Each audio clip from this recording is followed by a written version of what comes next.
지난달 16일 우리 학교 관악학생생활관에서 한 청소업무시설 관리 직원이 사망했습니다. 이에 대해 민주노총에서는 학교 내 노동자들의 열악한 근무 환경과 인권 침해를 지적했고, 학교 측은 애도의 뜻을 밝히면서도 철저하게 인권센터의 조사 결과에 따라 조치할 계획이라고 밝혔는데요. 관악을 보는 눈 관악포커스. 오늘 이 시간에는 이 사건과 관련된 양측의 주장과 그 전말에 대해 더 자세하게 파헤쳐 보겠습니다. 지난 7일 우리 학교 행정관 앞에서 서울대학교 청소노동자 이모조합원 사망 관련 서울대학교 오세정 총장 규탄 기자회견이 열렸습니다. 925동 여학생 기숙사에서 근무하던 한 청소노동자의 사망을 기리는 동시에 이에 대한 서울대학교 측의 책임을 묻기 위함이었습니다. 지금으로부터 2년 전 우리 학교 제2공학관 건물 내 휴게실에서 잠든 한 청소노동자가 폭염 속에서 숨을 거뒀습니다. 고인이 죽음을 맞이했던 휴게 공간은 에어컨도 창문도 없는 1평 남짓한 열악한 공간이었다고 알려졌습니다.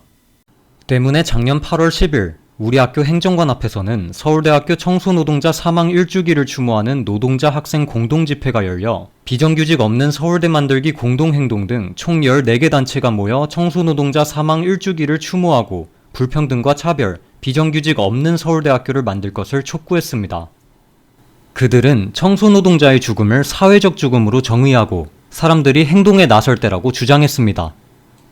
그 뒤로 얼마 지나지 않아 우리 학교에서는 또 한 명의 노동자가 목숨을 잃었습니다. 민주노총 측에서는 고인이 새로 부임한 안전관리팀장을 포함한 학교 측의 부당한 갑질과 군대식 업무 지시, 힘든 노동 등으로 극심한 스트레스를 받았다고 밝혔으며 코로나19 사태로 크게 늘어난 쓰레기 양은 고인의 노동 강도를 높여왔다고 주장했습니다. 우리 학교에서 20개월을 일했던 고인 이 씨는 겨우 나흘의 휴가밖에 사용하지 않은 것으로 밝혀졌으며, 또한 173일의 주말 중에서 94일을 출근해 엘리베이터가 없는 925동 전층의 대형 100리터 쓰레기 봉투를 매일 6, 7개가량 혼자 운반했습니다. 이번 사건은 단순하게 표면적인 갑질 이런 문제로만 또 바라볼 수 없다고 생각하거든요. 그런 갑질이 가능했던 전체적인 노동 관리 문화가 있었던 거고, 또 살인적인 그런 노동 강도를 야기했던 전반적 조건을 봐야 된다라고 생각을 하는데, 결국에 저는 이 과정에서 서울대 내에서 있는 굉장히 차별적이고 또 이원화된 그런 고용 구조, 고용 형태를 좀 문제 삼을 수밖에 없다라고 생각을 하고 있거든요. 하지만 이에 대해 학교 측과 동료들의 의견은 엇갈리고 있습니다. 학교 측에서는 주말 근무는 이 씨가 원해서 한 것이며 그에 따라 1.5배의 수당을 줬다고 주장하는 반면, 동료들은 위에서 나오라기에 차마 거절하지 못했을 뿐이라고 말했습니다. 뿐만 아니라 민주노총은 집회에서 새로 부임한 안전관리 팀장에 대한 비판도 덧붙였습니다.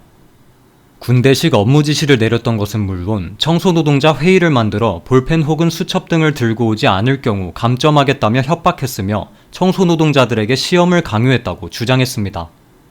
그들은 그 문제 내용 자체가 기숙사 첫 개관 연도나 관악학생생활관을 한문 영어로 쓰는 법을 묻는 등 청소와는 전혀 연관이 없었다며 불필요한 갑질에 지나지 않는다고 입장을 밝혔는데요. 또한 각자의 성적을 회의 시간에 공개하는 등 개인에게 모욕감을 주었다고도 주장했습니다. 민주노총은 이번 집회를 통해 갑질을 자행하는 서울대학교가 유가족들에게 공식적인 사과를 할 것, 노동자들을 위한 특단의 조치를 마련할 것을 요구했습니다. 고인의 남편은 발언대에 서서 일을 하러 온 것이지 죽으러 온 것이 아니다. 노동자들이 살아있는 채로 귀가할 수 있도록 할 것이라며 눈물로 호소했습니다.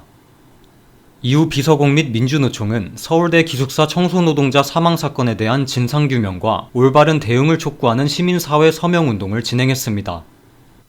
이들은 연서명을 통해 학교 측이 책임을 인정하고 진심 어린 사과를 할 것, 노사 공동조사단을 구성해 진상규명에 힘쓸 것, 관리자를 징계할 것, 노동환경 개선 및 재발 방지를 위한 협의체를 구성할 것, 인력 충원 등의 근본적 대책 마련을 요구하고자 한다며 그 목적을 밝혔습니다. 지난 10일에 시작된 연서명에는 14일 오후 5시 기준 나흘 만에 6,107명이 참여한 상황입니다.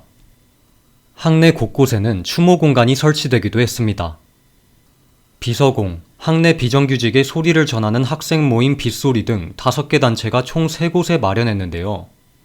중앙도서관 터널 인문대 방향 게시판, 학생회관 1층 식당 식권 판매소 옆, 관악학생생활관 아고리움 사랑채 앞에서 찾아볼 수 있습니다.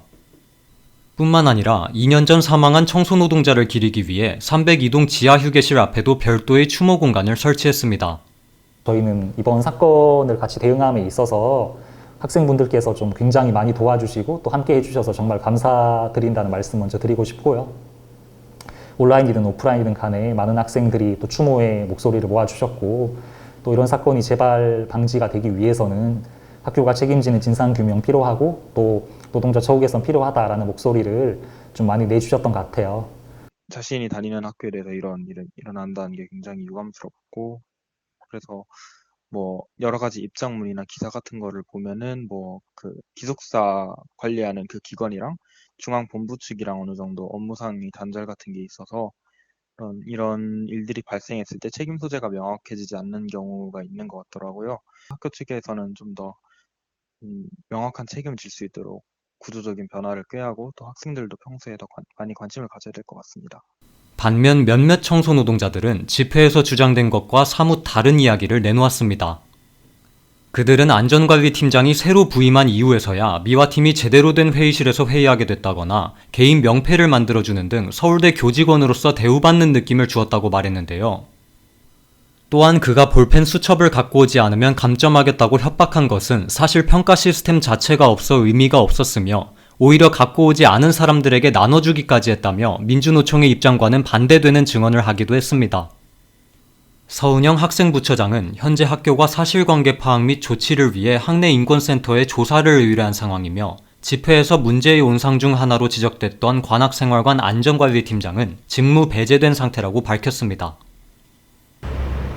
서로 엇갈리는 민주노총과 학교 측의 주장. 과연 진실은 무엇일까요? 학교 내에서 청소 노동자가 목숨을 잃는 비극이 불과 몇 년 새 2번이나 일어났습니다. 더 이상은 안타까운 일이 일어나지 않기를 바랍니다. 관악을 보는 눈 관악포커스 배정현입니다.